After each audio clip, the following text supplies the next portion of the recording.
Buenas, al siguiente vídeo, de nuevo con los tiempos verbales del presente. En este caso vamos a trabajar el último de los tiempos que se trabajan en la secundaria, sobre todo desde segundo, tercero y cuarto de la ESO. Este tiempo verbal, como podéis ver, es el present perfect.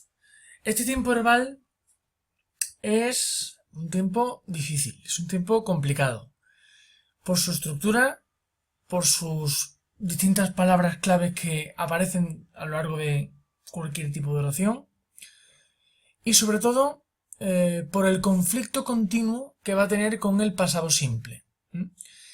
Dicho conflicto lo veremos una vez que veamos el vídeo del pasado simple, para que tengamos de esta forma ya los dos tiempos verbales completamente vistos. Bien, la estructura en teoría es fácil. Sin embargo, tiene una pequeña dificultad que es la que vamos a comentar ahora mismo. Como siempre, afirmativa, negativa, interrogativa. En la afirmativa tenemos un sujeto y en el caso de los tiempos perfectos tenemos el have o el has. Hemos visto que en los simples el auxiliar era el do, en los continuos el auxiliar era el to be y en los casos del perfecto pues el auxiliar serán los to have, los have. Para la tercera persona del singular colocaremos has si fuera necesario. Aquí está la complicación, que el verbo va en participio, o sea, va en la tercera columna de los verbos irregulares, siempre y cuando el verbo sea irregular. En caso de que el verbo sea regular, le añadiremos simplemente la ed. ¿Qué implica esto? Que hay que saberse la tabla de verbos irregulares a la perfección, porque cualquier verbo que nos pongan irregular y que no sepamos colocarlo correctamente, pues nos estaremos equivocando y cometiendo un grave error. Para el caso de la negativa, la estructura es exactamente igual. El sujeto, negamos los auxiliares, haven't, hasn't. El verbo sigue estando para su forma afirmativa, negativa, interrogativa, con ed en caso de que sea regular o con tercera columna en caso de que sea irregular, y luego los complementos correspondientes. Y para la interrogativa, la partícula interrogativa de siempre, que puede o no aparecer según el tipo de pregunta y por tanto de respuesta, el auxiliar que se antepone al sujeto, en este caso, como ya hemos visto, have, has, sujeto, verbo ante el participio, bien ed o bien tercera columna, y los complementos necesarios. Aquí veremos un poco la diferencia entre el present perfect y el past simple, pero lo veremos cuando, insisto, veamos el tiempo del pasado simple. Por lo tanto, que quedará pospuesto para otro vídeo. ¿Qué ejemplo de frase podemos encontrar? Pues, por ejemplo, I have written to John. Yo he escrito a John, ¿vale? Por tanto, en el presente del español equivaldría al presente perfecto compuesto. Yo he comido, yo he cantado, yo he jugado, ellos han participado, ¿vale? ¿Veis? Have, por el sujeto que es I, y el verbo en tercera columna puesto que es irregular. The Prime Minister has arrived in Washington for talks with the President. The Prime Minister, el primer ministro, ha llegado a Washington para hablar con el presidente. ¿De acuerdo? The Prime Minister es, por tanto, tercera persona del singular. Sería he o she, depende de si es un hombre o una mujer, el primer ministro o la primera ministra. Ha llegado. Veis que aquí coloco el verbo con has. El verbo, en este caso regular, le coloco ed. Y luego los complementos correspondientes. A plane has crashed at Heathrow Airport. El avión ha tenido un accidente en el aeropuerto de Heathrow, en Londres. A plane, tercera persona singular, en este caso it, de nuevo con has, verbo regular, añadimos ed. ¿De acuerdo? The rain has just stopped 10 minutes ago. The rain, la lluvia, acaba de parar ha acabado de parar hace 10 minutos.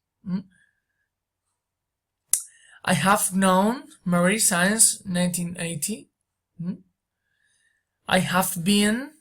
Veis aquí que el verbo to be sí se conjuga en tercera columna de verbos irregulares. I have already finished. Aquí veis tanto already como just. Veremos ahora qué es. Y have you ever been in London? You have. El ever que veremos dónde se pone. Y el verbo en tercera columna, en este caso porque el verbo to be es irregular. Bien. ¿Cuándo utilizamos este tiempo verbal? ¿Vale? Y utilizaremos para ello escribir la primera parte del presente perfecto. Para describir acciones que acaban de suceder en el pasado y que guardan cierta relación con el presente. Yo he comido un plato de lentejas. Quiere decir que lo has comido tan cercano al presente que todavía estás digiriendo las lentejas. Yo he jugado un partido de fútbol. Hasta tal punto de que está tan cercano al presente de que pues acabo de terminarlo o voy a entrar en la ducha para limpiarme después de todo el partido, ¿no? O bien no tiene por qué ser tan cercano al presente, pero sí repercutir en el presente. Yo hace 2 meses me he roto la muñeca jugando al fútbol. Hace 2 meses que te la rompiste. Cercano al presente, en absoluto. Pero sí es cierto de que tiene relación con el presente. Porque hoy en día sigues teniendo la muñeca rota. Algo que ocurrió en el pasado y que repercute y tiene su repercusión, por tanto, en el presente. ¿De acuerdo? Esa es la finalidad principal, el objetivo y el uso del presente perfecto, él solo. ¿De acuerdo? Cuando entre en conflicto con el pasado simple, ya hablaremos del resto de acciones. Pero de momento, acciones que suceden en el pasado y que repercuten o tienen relación con el presente. Y luego, la salvación para este tiempo verbal. ¿Qué palabras claves podemos encontrar? Encontramos en primer lugar for y since. For indica desde hace o un periodo de tiempo. Durante suele ser también su definición. Y se coloca al final de la oración, final más una serie de palabras, ¿no? Por ejemplo,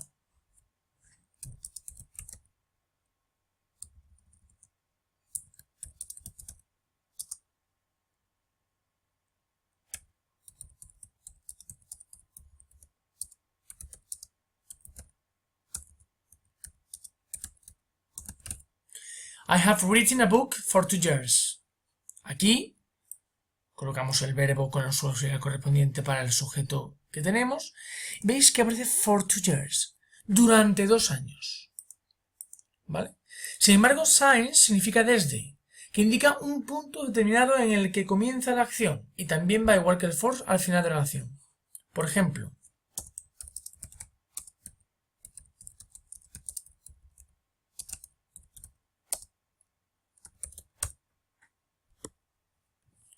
I have written a book since 2014.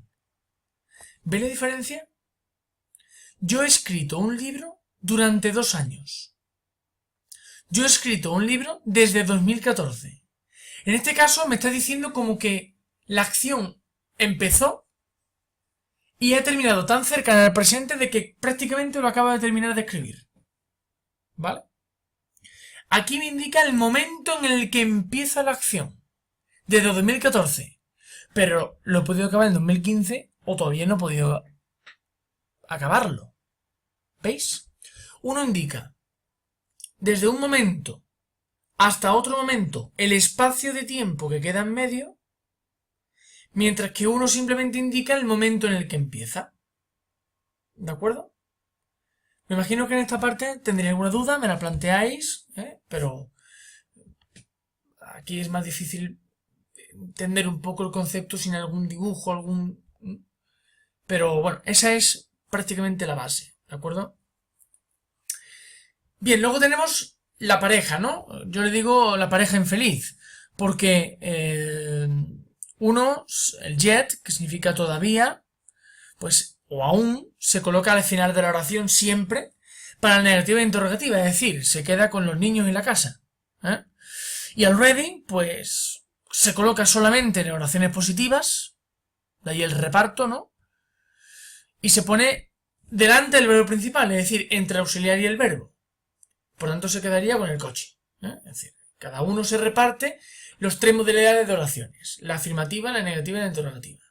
Uno significa ya o todavía, y el otro pues significa ya. ¿De acuerdo? Por ejemplo,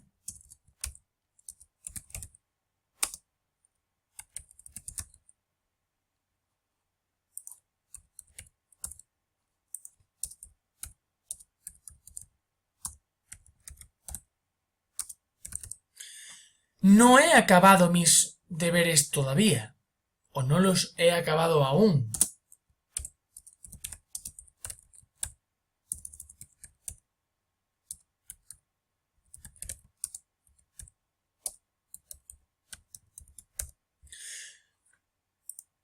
Yo he acabado ya mis deberes. ¿Veis la diferencia? En primer lugar, already se colocará entre auxiliar y verbo, mientras que yet se coloca al final de la oración. Yet en negativas o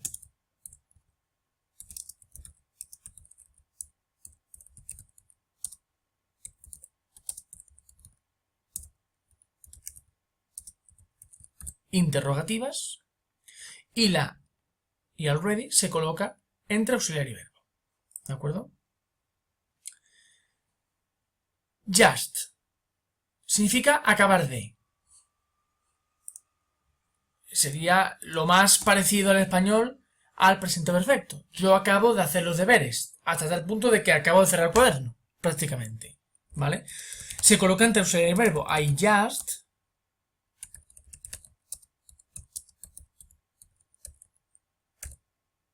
finished my homeworks. Yo acabo de acabar mis deberes. ¿De acuerdo? Entre auxiliar y verbo. El either, alguna vez, normalmente siempre lo vamos a colocar en interrogativas. Por ejemplo,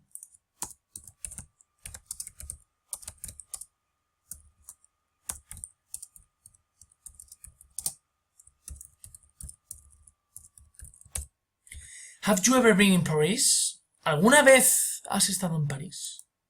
Se coloca entre el sujeto y el verbo, ¿vale? Porque el auxiliar al ser interrogativa se coloca delante. Pero van oraciones interrogativas. ¿De acuerdo? O por ejemplo,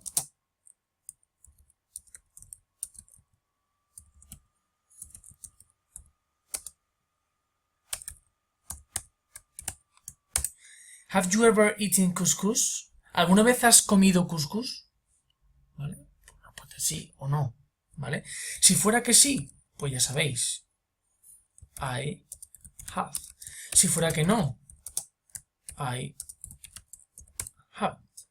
¿De acuerdo? Y para acabar, porque se va acotando el tiempo del vídeo, el never. Diréis, pero si el never era del presente simple. Vale, pero cuando también significa nunca de algo que repercuta el presente, lo utilizaremos aquí.